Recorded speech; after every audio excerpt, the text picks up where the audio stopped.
In this section, we will cover advancement in camp, in the camp setting, electronic advancement reporting, and merit badges. Okay, let's talk about advancement that occurs at summer camp. Most of the advancement occurs at summer camp surrounding merit badges. We do have council established policies for doing merit badges in a group setting, and that includes summer camp.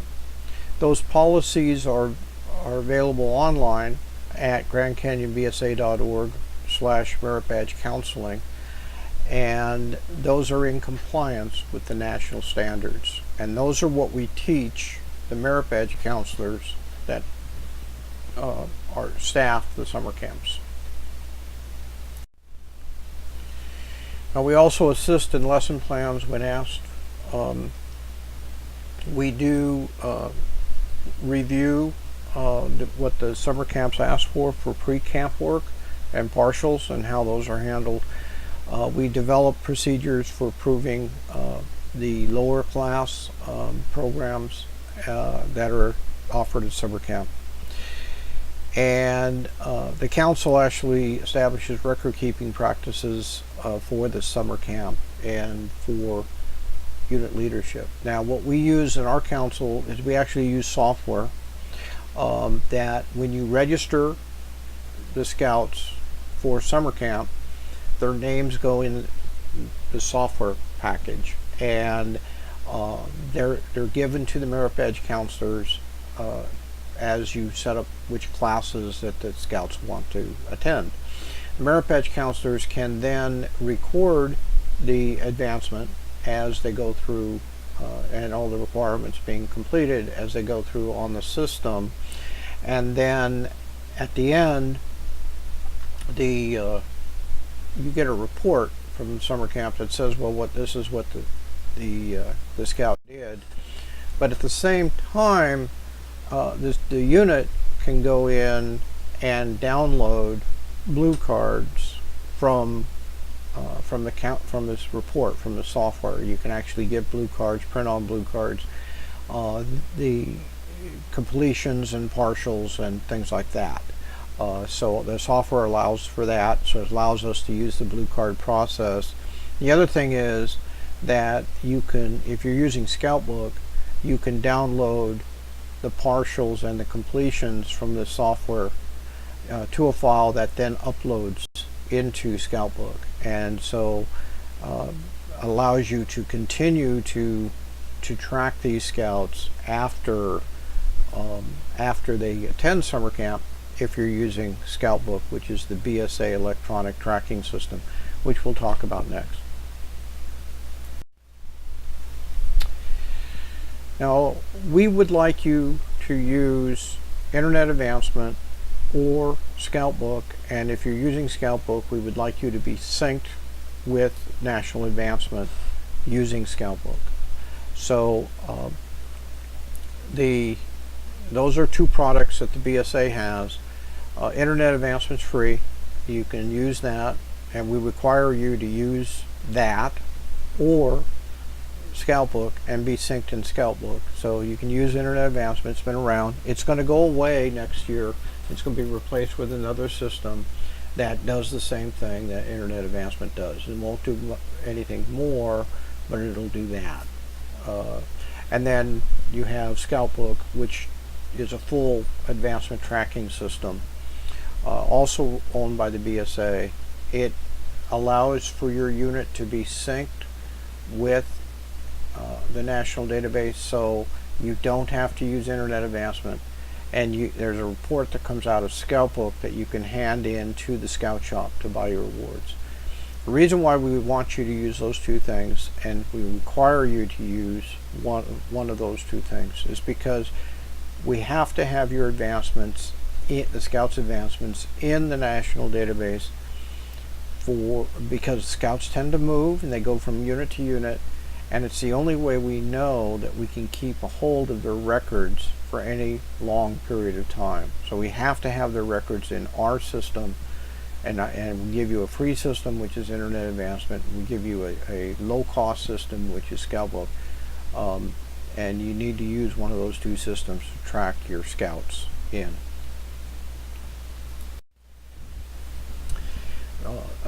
The benefits, there are tons and tons and tons of benefits in using electronic advancement reporting. And that just, it goes from you guys keeping track to us keeping track to the boys moving from one place to another, girls moving from one place to another. We need to make sure that the tracking is there and that our records are there.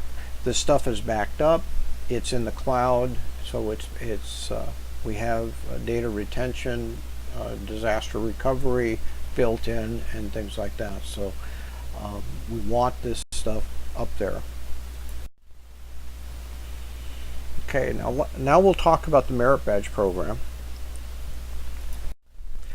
The whole point of the Merit Badge program is to expose scouts to different skills and activities that they can participate in and learn whether or not they are interested in those activities, and to learn more about those things. And there are different skills, different athletic things, different knowledge things, there's games, there's all kinds of different types of merit badges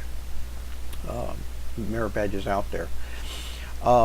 We want them to go to different adults who have enthusiasm for those subject areas, because if you have a merit badge counselor who's enthusiastic about the subject area, the scout will have a much better experience in that subject area. So we're going to go through some of the merit badge policies that we have at a council and district level. We have concerns over, and also where at a unit level you should have knowledge about. So let's talk about it at a high level. Scouts may work on any merit badge at any time. There's no restriction about how many merit badges they can earn or they can start. Scouts may find interest in one area and then soon find out they're not really interested in that area, so they want to do another badge. There's no requirement out there that says they must complete one badge before they start another. The whole idea is to expose them to different subjects. The unit leader discusses the merit badge with the scout at the very beginning, and at that time he recommends a merit badge counselor. We want the scout to go to the unit leader, who's the Scoutmaster, to get a recommendation of a merit badge counselor to go to. We don't want the parent finding a list somewhere and sending the scout to that merit badge counselor.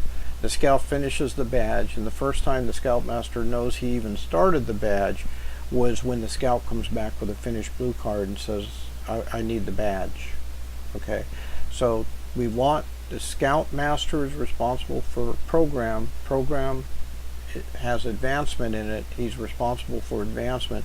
We need to keep the Scoutmaster in the loop. So the loop is the scout goes to the Scoutmaster, and the Scoutmaster has a list of merit badge counselors, and he recommends a merit badge counselor to the scout. We don't want troop advancement committee chairs handing out merit badge counselors. The scout should be going to the Scoutmaster, have that conference, and the Scoutmaster finds out the scout starting it, encourages the scout, and assigns the merit badge counselor. We know the Scoutmaster is busy, but we want him to do that job. The official merit badge application for the scout is the blue card. He uses that blue card process. Where does he get the blue card? The Scoutmaster gives him the blue card when they have that first talk. So the Scoutmaster should have a bunch of blue cards in his pocket. Now the merit badge counselor that the Scoutmaster recommends must be registered and approved by the council. They are not automatically merit badge counselors because they are in some other position in scouting. Even a Scoutmaster is not automatically a merit badge counselor. He cannot sign off on merit badges unless he is registered as a merit badge counselor and registered and approved for that particular badge that he wants to sign off on. That is all administered by counsel. In our council, they have to go to the registrar and get registered. If you go to the merit badge counselor page that links on this slide, then all the explanation of how to get registered is on that page. Follow those directions. Don't follow some directions you hear by word of mouth, because it probably won't work. Follow the directions that are on the page that is visible on this slide.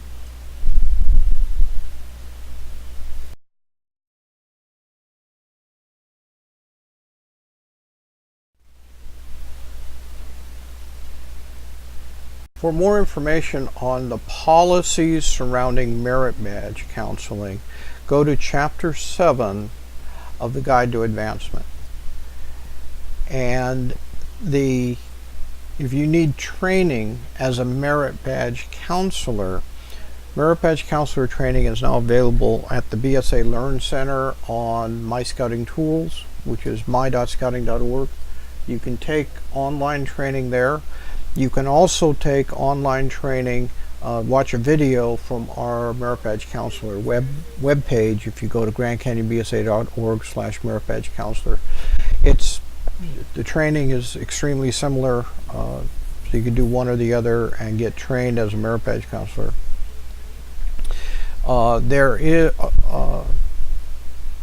If you have any suggestions or know anybody who has suggestions for new or revised merit badges, or you see errors, this is the email address you send it to, merit.badge@scouting.org, and you go to the merit badge team.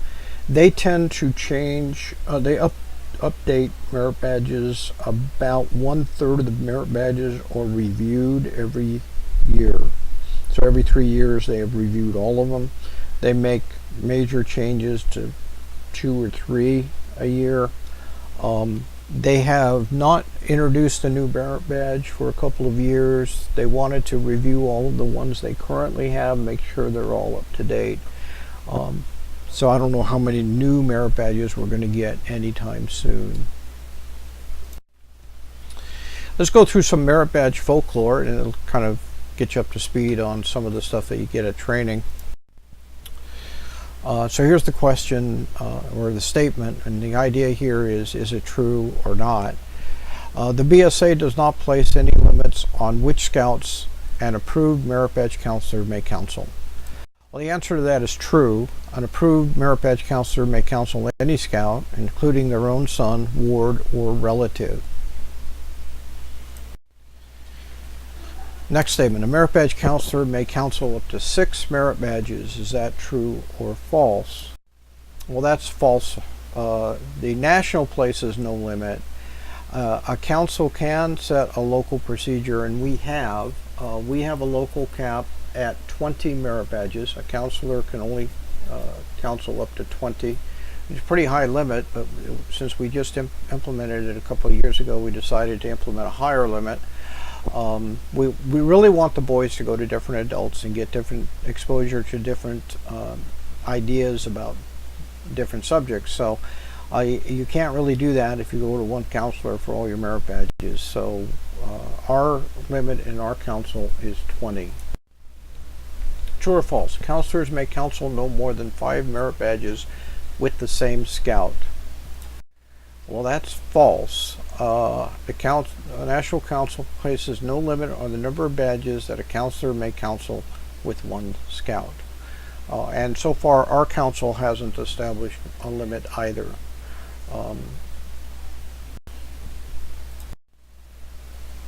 True or false? A counselor who only works with a single unit does not need district or advancement committee approval. That's false.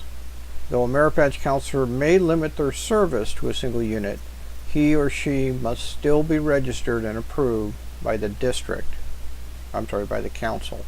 It's approved at the council level in our council. Scoutmasters are automatically approved to serve as a merit badge counselor.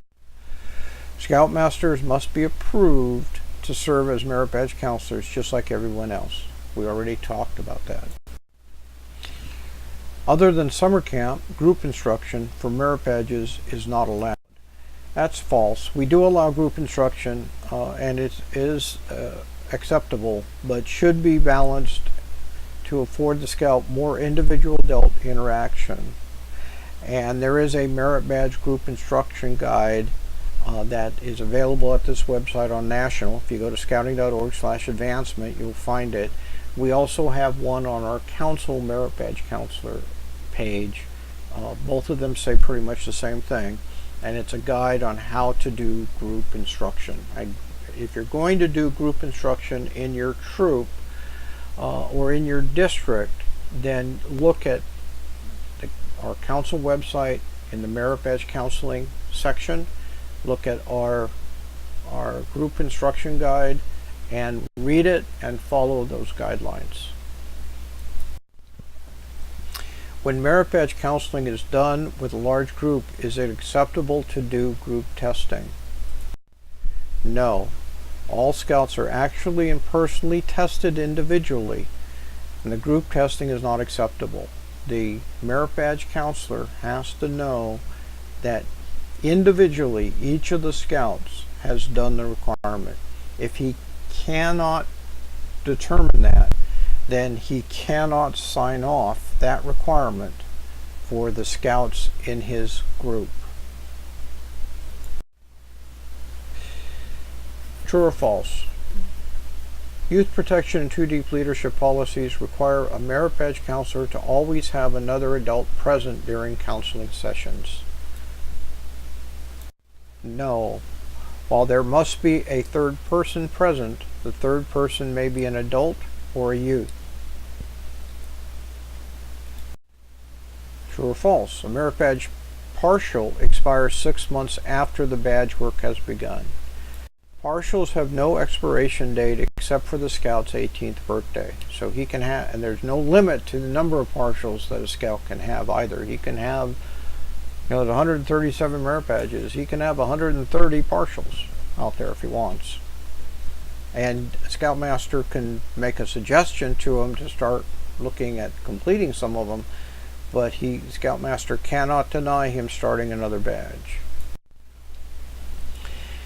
If from time to time it becomes plainly evident that a youth could not have actually and personally fulfilled the requirements for a merit badge as written, even though signed by a counselor, there is no recourse.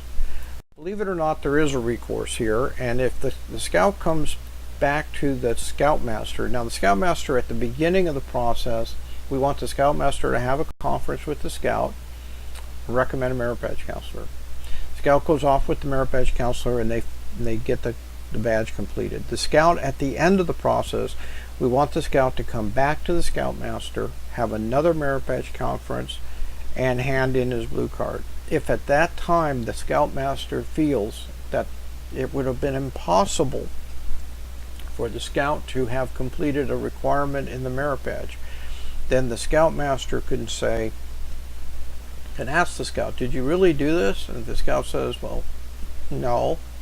If he says yes, you say, well, how did you do it? And get him to explain. But if he says no, then the Scoutmaster can say, well, either go back to the same merit badge counselor, or we'll find you another merit badge counselor for this badge.